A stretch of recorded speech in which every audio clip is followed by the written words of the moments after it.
கடைசியில் என்ன இவங்களுடைய கொள்கை, அதே பழைய பெருச்சாளிகள் வந்து இங்கேயும் இருக்கிறாங்க அப்படின்னு சொன்னால், முன்பு இருந்த அரசின் அதே நிலைப்பாட்டை அச்சரம் மாறாமல் இவர்கள் பின்பற்றுகிறார்கள். திமுகவை விட இவங்க ரொம்ப அக்ரெசிவா இருக்காங்க. அவர் மேலே ஒரு ட்ரம்ப்ட் அப் சார்ஜ், ஏதோ கண்ணா பின்னான்னு ஒரு கேஸை போட்டு அவர் இன்னைக்கு கம்பி எண்ணிக்கிட்டு இருக்காரு. அவருடைய தாயார் மேலே கேஸ் போட்டிருக்காங்க. இன்னைக்கு வந்து பல பேரை இவங்க வந்து வர்றவங்கள அவங்க வந்து திரும்பி அனுப்புறதில்லை, எல்லாரையும் அவங்க சேர்த்துக்கிறாங்க. அதில் அதிகாரிகள் செலெக்ஷனில் கூட பார்த்தீங்கன்னா, நீங்கள் வந்து இப்போது திமுக அமைச்சர்கள் மேலே கேஸ் போடுறீங்க. திமுக அமைச்சர்கள் ஆட்சிக்கு வந்த உடனே அவங்களும் சுறுசுறுப்பாக அதிமுக அமைச்சர்கள் மேலே கேஸ் போட்டாங்க. சி விஜயபாஸ்கர் அவர்கள் மேலேயும் வேலுமணி அவர்கள் மேலேயும் கேஸ் நிலுவையில் இன்றைக்கி வரைக்கும் இருக்குது. அதெல்லாம் சுறுசுறுப்பாக ஃபஸ்ட்டு பண்ணுவாங்க 6 மாதம், அதுக்கப்புறம் அதை மறந்துடுவாங்க. அது அப்படியே இருக்கும். ஏன் அப்போ ஏதாவது மூமெண்ட் இருந்ததா 5 வருஷத்தில்? அவங்களாவது 6 மாதம் பண்ணாங்க, இவங்க அது கூட பண்ணலையே. ஆரம்பத்திலேருந்தே அடுத்த கட்சியிலேருந்து ஆட்கள் எடுக்கிறது, அப்படியே அதிமுக ஆட்கள் எடுக்கிறதுன்னு இல்லைங்க. இன்னைக்கு வந்து இன்னும் உண்மையாக சொல்ல போனால் இவங்க வந்து இப்படியெல்லாம் ஒரு பிச்சு ஒரு கூட்டணி ஒன்று அமைச்சிருக்காங்க பாருங்கள். ஒரு ஹாச் பாச்சுங்கிறது ஆங்கில வார்த்தை, தமிழில் சொல்கிறதுனா ஒரு கண்ணா பின்னா கூட்டணி ஒன்று பண்ணியிருக்காங்க இல்லையா?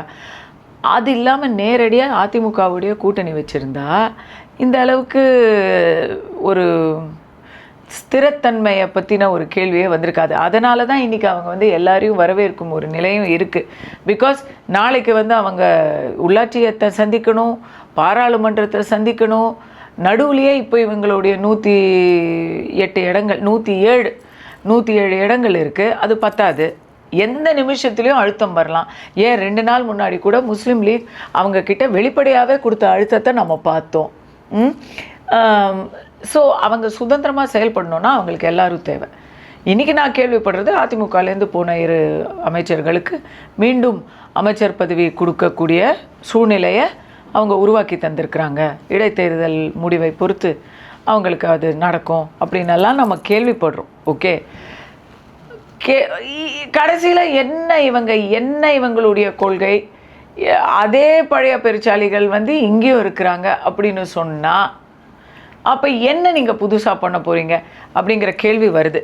2வது, பல விஷயங்களில் முன்பு இருந்த அரசின் அதே நிலைப்பாட்டை அச்சரம் மாறாமல் இவர்கள் பின்பற்றுகிறார்கள். பல விஷயங்கள்ல அது பாஜக எதிர்ப்புங்கிற புள்ளியில் இவங்க டிஎம்கேவாகவே மாறுறாங்க. அதிமுக திமுகவிலிருந்து ஒரு பகுதியாக தான் தேவை இல்லைங்க. இப்போ நேற்று எந்தவித மாற்றமும் இல்லை. சமீப உதாரணம் சொல்லணும்னா, திமுகவை விட இவங்க ரொம்ப அக்ரெசிவாக இருக்காங்க. எதில்? இந்துக்கள் மனசை புண்படுத்துறதுல ரொம்ப அக்ரெசிவாக இருக்காங்க. பக்ரீத் அன்னைக்கு பசுவதை கூடாது, இவ்வளோதாங்க, சிம்பிள். எங்கே கூடாது? பொது வெளியில் கூடாது. இது தமிழ்நாட்டில். இதை வந்து யாராவது மறுத்து சொல்ல போகிறாங்களா? ஆனால் ஒவ்வொரு வருடமும் பக்ரீதுக்கு முன்னாடி நாள் போய் கோர்ட்டில் கேஸ் போட்டு தான் நம்ம பசுவதையை நிறுத்துகிறோம். இது உங்களுக்கு தெரியுமா?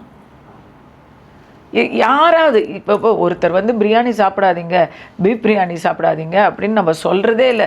தமிழ்நாட்டில் அப்படிலாம் நம்ம ஒருத்தங்களுக்கு சாப்பிடாதீங்கன்னு சொல்கிற ஊரே கிடையாது. இது நார்த்து மாதிரி அப்படிலாம் கிடையவே கிடையாது. ஆனால் பக்ரீதுனா என்ன? எதை பலி கொடுக்கணும்? பக்ரீத் வரலாறை பார்த்திங்கன்னா, அது ஒரு ஆட்டை பலி கொடுத்த ஒரு அதை இது பண்ணி தான் நம்ம அதை கமெமரேட் பண்ணுற மாதிரி தான் நம்ம கொண்டாடுறோம். சரிங்களா? எங்கே அதில் மாட்டை கொல்லணும்னு எங்கே இருக்குது? ஏன் கொல்லக்கூடாது? கொன்ன பாவம் தின்னா போச்சுன்னு கேட்குறது இல்லை, அதுக்கு வழி இருக்குது. நீங்கள் பக்ரீதை முன்னிட்டு பொது இடங்களில் செய்யக்கூடாது அப்படிங்கிறது தான் தீர்ப்பு. இந்த தீர்ப்பை உயர்நீதிமன்றம் நேற்று இந்த வருஷமும் மறுபடியும் சொல்லியிருக்கு. வருடம் இதை போய் எதுக்கு நம்ம தீர்ப்பு வாங்கணும், எதுக்கு ஸ்டே வாங்கணும், இதை கேட்டிருக்கு. அதுக்கு இந்த விஜயுடைய அரசு அந்த பெட்டிஷன் போட்டவர் வந்து இந்து மக்கள் கட்சியை சேர்ந்த சூரியகுமார். அவர் மேலே ஒரு ஒரு ட்ரம்ப்ட் அப் சார்ஜ், ஒரு ஏதோ கண்ணா பின்னான்னு ஒரு கேஸை போட்டு அவர் இன்னைக்கு கம்பி எண்ணிக்கிட்டு இருக்கிறாரு. அவருடைய தாயார் மேலே கேஸ் போட்டிருக்காங்க. பக்ரீத்தில் மாடை வெட்டுவது அவங்களுடைய மத சுதந்திரம் இல்லையா? அதை நம்ம யார் சொன்னா? மாடை வெட்டுறது எப்படி மத சுதந்திரமா? இல்லை, அவங்க இஸ்லாமிய மத சட்டப்படி அவங்களுக்கு மாடு வெட்டுறது வந்து தவறு இல்லைன்னு இருக்கும். தவறு இல்லைங்க, ஆனா அதுக்கு தேவையா? இல்லை, இப்போ மறைந்த பிரதமர் மோடி அவர்களே சொல்லியிருக்காங்க பீஃப் எக்ஸ்போர்ட்ல இந்தியா முதலிடம்னு சொல்லியிருக்காங்க. ஆமாங்க, நம்ம அந்த பக்ரீத் நேரங்களில் அப்படிப்பட்ட தடை பண்றோம் இல்லைங்க. என்னைக்குமே நம்ம பீஃப் தடை பண்ணல, பசுவதையை தான் நம்ம தடை பண்ணுறோம். அதுவுமே நீங்கள் வந்து 1958 நம்மளுடைய சட்டங்களை பார்த்தீங்கன்னா, 1976 நம்மளுடைய பசுவதை சட்டத்தை பார்த்தீங்கன்னா ரொம்ப தெளிவாக இருக்குது.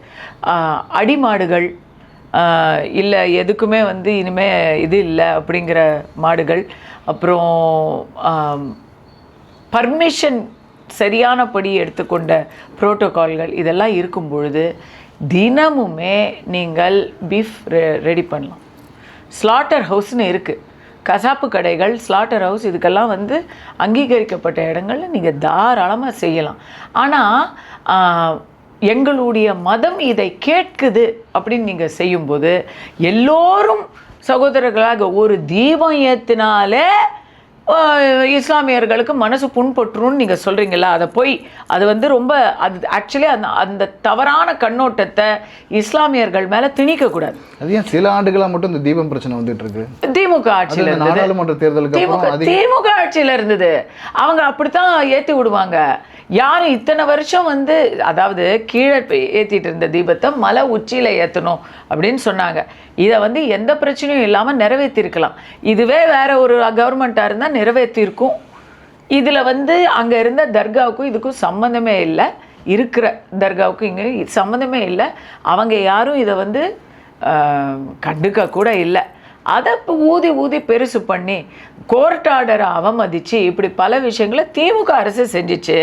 அவங்க சொன்ன பொய்யை நம்பி இவங்க வந்து தீர விசாரித்து கொஞ்சம் இவங்களுக்கு ஒரு ஐடியா இருக்கணும் இல்லை? தாவேக அரசில் திமுக அரசின் பொய்களை நம்பி ஐயோ இஸ்லாமியர்களுக்கு இது வந்து பெரிய கலவரம் ஆகிடு. ஏன் இந்துக்களும் இஸ்லாமியர்களும் அப்போ கலவரக்காரர்கள்னு சொல்கிறீங்களா? நீங்கள் அயோத்தி ஆயிடும்னு கனிமொழி சொல்லுது, நீங்கள் ஏங்க சொல்கிறீங்க?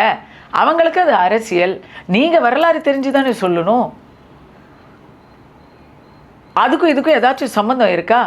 ஆனால் அந்த இடத்துல கூட இஸ்லாமியர்களை எப்படியாவது நம்ம கவரணும்னு நினைக்கிறேன் இந்த அரசு பசுவதை சட்டத்தை புரிஞ்சிக்கவே இல்லை. இங்கே எல்லாரும் புதுசாக இருக்காங்கங்க, இவங்களுக்கு தெரியவும் மாட்டேங்குது. தெரிஞ்சவங்க யாரோடைய அறிவுரையும் இவங்க கேட்குறாங்களா என்னன்னு தெரியல. யாரை வச்சு கட்சியை நடத்துகிறாங்க, யார் ஸ்பீச் எழுதி கொடுக்குறாங்க அப்படிங்கிறது தெரியல. பட் இந்துக்களில் வந்து நம்ம விட்டு கொடுத்துடலாம், நம்ம வந்து நமக்கு மைனாரிட்டி ஓட்டு நம்ம எப்போவுமே காப்பாற்றிக்கணும் அப்படின்னு நினைக்கிற போக்கு வந்து விஜய்க்கு செட் ஆகாது. விஜய்க்கு செட் ஆகாது. ஏன்னா விஜய்க்கு மைனாரிட்டி ஓட்டு மட்டும் வந்தால் அவர் ஜெயிச்சிருக்க மாட்டார். எல்லாருமே ஜோசப் விஜய் அப்படிங்கிற பேரில் அவர் வந்து தேர்தலை சந்திக்கலை. எல்லாருக்கும் தெரியும், நாம் எல்லாரும் நம்ம வீட்டு பிள்ளைகளாக தான் பார்த்தோம். ஆமாவா? இன்றைக்கி அவர் பதவி ஏற்ற பிறகு தான் அவர் வந்து சி ஜோசப் விஜய்ங்கிற பேரில் இருக்கிறார். அது வரைக்கும் எத்தனையோ பேருக்கு அவர் என்ன மதம் என்ன ஜாதின்னு தெரியவும் தெரியாது. அதை பற்றி யாரும் கவலையும் பட. அரசாங்க பதவின்னு போகும்போது அவருடைய உண்மையான பேரை தானே போட்டாகணும். அஃபிடவிட் முதல் கொண்டு என் தேர்தலில் பொய்யான பேரா? அப்போ தேர்தலில் அஃபிடவிட்டில் அவருடைய பேர் தானே கொடுத்துருப்பார் ஜோசப். இல்லைங்க, மக்களுக்கு தெரியும். மக்களுக்கு ஆமாம், எல்லா இடத்துலையும் எங்கள் முதல்வர் வேட்பாளர் சி ஜோசப் விஜய்னு எங்கேயாவது மாநாட்டில் சொன்னாங்களா? அப்படி சொன்னால் ஓட்டு குறைஞ்சிருக்காது. ஏன்னா நம்ம அதை பற்றி கவலைப்படலை. தமிழ்நாட்டில் நம்ம எல்லாரும் இணக்கமாக இருக்கோம். கலவரம் வந்துடும், ஒரு தீபம் ஏற்றினா கலவரம் வந்துடும், மாட்டை கொன்னே தீருவோம். இந்த மாதிரி நிலைப்பாடுகள் இல்லாமல் இருந்தாலே நாம் சீராக போய்கிட்டு இருப்போம். அம்மா ஆட்சி தான் இருக்கிறதுலே பெஸ்ட்டு. அவங்க சீராக நடத்தலையா? மறுபடி அவங்களுக்கு மக்கள் போய் ஓட்டு போடலையா? ஏன் அவங்க வந்து கோயிலுக்கு செய்யாததா? அவங்க வந்து நோம்பு கஞ்சி திறக்காததா? அவங்கள விடவா நீங்கள் மத நல்லிணக்கத்தை காப்பாற்றுறீங்க? என்னங்க, ஏன் வந்து ஒரு சாராருக்கு புண்படும் வகையில் இருக்கணும்?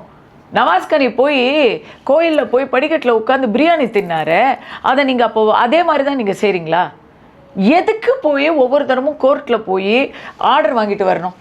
பசுவதை கூடாது, இது இந்தியா, இங்கே இந்துக்கள் பெருவாரியாக இருக்கக்கூடிய இடங்கள்ல அவங்க மனசு புண்படாதபடி இருங்கன்னு சொன்னால் என்ன கஷ்டம்? அப்போ அடுத்தது காந்தி பிறந்த நாளைக்கு ஏன் நீங்கள் கள்ளுக்கடையை மூடுறீங்க? கேட்கலாம் இல்லை? குடிகாரர்களுக்கெல்லாம் வந்து சுதந்திரம் இருக்கு குடிக்கிறதுக்குங்களா? அதையும் இந்த மத சம்பந்தப்பட்ட காரியங்களும் இவங்க ஒண்ணா பாக்குறீங்களா? ஆமாங்க, தொடர்ந்து இதே மாதிரி மத காரியங்களை பேச மதத்திலையும் மரியாதை. மதம்ங்கிறது ஒரு நம்பிக்கை இருக்கக்கூடிய ஒரு சமூகத்தினருக்கு, ஒரு செக்ஷனுக்கு நம்ம கொடுக்கக்கூடிய மரியாதை. கரெக்டா? ஒண்ணும் இல்லைங்க. நம்ம வந்து தமிழ் கலாச்சாரத்துல ஒருத்தங்க வந்து சைவம் அப்படின்னு சொன்னால், ஒரு ஐயர் வீட்டில் போய் நீங்கள் உங்களை விருந்துக்கு கூப்பிட்றாங்க, அங்கே போய் நீங்கள் என்ன, நீங்கள் எனக்கு, நான் வந்து விரும்பி சாப்பிட்றது மட்டன் பிரியாணி, நீங்கள் எனக்கு ஒன்றுமே கொடுக்கலையே, இது என்னது, இது வெண்டைக்காய் கொடுத்துருக்கீங்கன்னு கேட்பீங்களா? கேட்க மாட்டீங்கல்ல. ஏன்னா அவங்களுக்கு இதுதான் இருக்குது. அவங்க உங்கள் வீட்டுக்கு வந்து எங்கள் வீட்டில் நாங்கள் வந்து மீன் செம்மையாக செய்வோம், ஒரு தரம் சாப்பிட்டு பாருங்க, நீங்கள் கொடுப்பீங்களா? இது நாகரிகம்ங்க. நாகரிகத்தை கூட நாம் என் சுதந்திரம் அப்படின்னு சொல்லக்கூடாதுங்க. சிகரெட் பிடிக்கிறதுக்கு உங்களுக்கு சுதந்திரம் இருக்குங்க, அதை ஏன் மூஞ்சி மேலே ஊதக்கூடாதுங்க. ஏங்க நோ ஸ்மோக்கிங் இன்னைக்கு பொது வெளியில்? ஒரு சிகரெட் பிடிக்க கூட பொது வெளியில் நமக்கு வந்து சுதந்திரம் கிடையாது, அதுக்கு பேர் சுதந்திரம் இல்லை. அப்போது ஒரு கொலையை செய்ய எப்படி நீங்கள் சுதந்திரத்தை எதிர்பார்க்குறீங்க? ஆடு மாடு கோழி எல்லாத்தையும் நம்ம வந்து இந்துக்களே கூட கொடுக்குறாங்கங்க. ரோட்லேயே அங்கே போய் வெட்டுறாங்க. அதுக்குன்னு ஒரு இடம் இருக்குது, கோயிலில் அதுக்குன்னு ஒரு இடம் இருக்குது. கோயிலே எல்லா இடத்துலையும் நீங்கள் அந்த சேவலை எடுத்துகிட்டு போகிறோம், நேர்ந்து விடுறோம். இதில் திருப்பரங்குன்றத்தில் சேவல் அங்கங்கே நேர்ந்து விடுறோம், அதை இது பண்ணுறாங்க, வெட்டுறாங்க. எங்கே வெட்டுவாங்க? கோயிலுக்குள்ளார வெட்டிடலாமா? அதுக்குன்னு ஒரு இடம் இருக்குல்ல. அம்மனுக்கு வந்து நம்ம ஆடு பலி கொடுக்குறோம், அதுக்குன்னு ஒரு கல் இருக்குது, ஒரு இது இருக்குல்ல, அங்கே தானே கட்டி அங்கே தானே வெட்டுவோம். கோயிலில் கற்பூரம் ஏற்றுற இடத்துல போய் நீங்கள் ஆடு கொடுப்பீங்களா? நமக்கே நாம் கட்டுப்பாடுகள் வச்சுருக்குறோங்க இந்துக்கள். நமக்கு வந்து மற்றவர்களை வந்து நாம் தடுக்கவே இல்லை. அதை தான் சொல்கிறேன். அதை ஏன் புரிஞ்சிக்க மாட்டேங்கிறீங்க இந்த அரசியலன்னு கேட்குறேன். திரு அண்ணாமலை அவர்களுடைய அரசியல், புது அரசியல் வரவை பற்றி என்ன நினைக்கிறீங்க? இது பிஜேபிக்கு மேலும் ஒரு இழப்பா? அண்ணாமலை அவர்களுடைய இந்த முன்னெடுப்பு இன்று வரை அரசியல் இயக்கமாக, கட்சியாக மாறவில்லை. இந்த நிமிஷம் வரைக்கும் அது வந்து அது அண்ணாமலை அவர்கள் மூலமா செய்ய முடியுமா அப்படிங்கிறதெல்லாம் எனக்கு தெரியாது. ஆனால் மோடி அவர்களுடைய தலைமையில் கண்டிப்பாக செய்ய முடியும்.